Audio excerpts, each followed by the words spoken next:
பெருங்காயத்தை எப்படி எடுத்துக்கொள்ள வேண்டும் என்பது மிக முக்கியம். பெருங்காயத்தை என்ன பண்ணணுங்க, உடைக்கணும். முதல்ல உடைத்து பட்டாணி அளவு அல்லது மிளகு அளவு துண்டுகளாக உடைக்க வேண்டும். அப்படி உடைக்கிற போது இன்னும் சிலது இன்னும் சின்ன துண்டுகள் ஆகிடும், இன்னும் சிலது தூளாகி போயிடும். இதை வருத்தம்னா அது பொரியும்.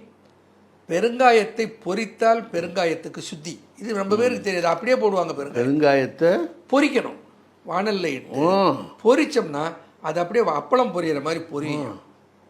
இப்போ இதை எப்படி செய்வது? இப்போ சன்னமான தூள் இருக்கிறது, நடுத்தரமான சின்ன சின்ன துண்டு இருக்கிறது, பெரிய துண்டு இருக்கிறது. எல்லாத்தையும் ஒன்றா போட்டு வறுத்தோம்னு வச்சுங்க, சின்ன தூள்லாம் தீஞ்சு போயிடும். ஓ சரி சரி சரி. நடுத்தரமான தூள் பூத்து வருவதுக்குள்ளே பெரிய தூள் ஒன்றும் வெந்திருக்காது. இப்போ என்ன பண்ணணும், மூன்றையும் 3 பகுதிகளாக பிரித்து கொள்ள வேண்டும். பிரித்து எடுத்து விட்டு முதல்ல இந்த சன்னமாக நைஸாக உடைஞ்சிருக்கிற தூளை லேசாக வறுத்து அது பொரிச்சோன்னு எடுத்துக்கணும்.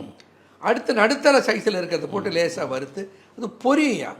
நம்ம வத்தல் பொரிக்கிறோமில்ல, அதே மாதிரி பொரியும், அதை எடுத்துக்கணும். அடுத்து பெரிதாக இருப்பதை போட்டு வறுத்து எடுத்து இப்படி 3 பிரிவுகளாக ஆக்கி அந்த பிரிவுகளை எடுத்து வறுத்து எடுத்ததை அரைத்து சூரணமாக வைத்துக்கொண்டு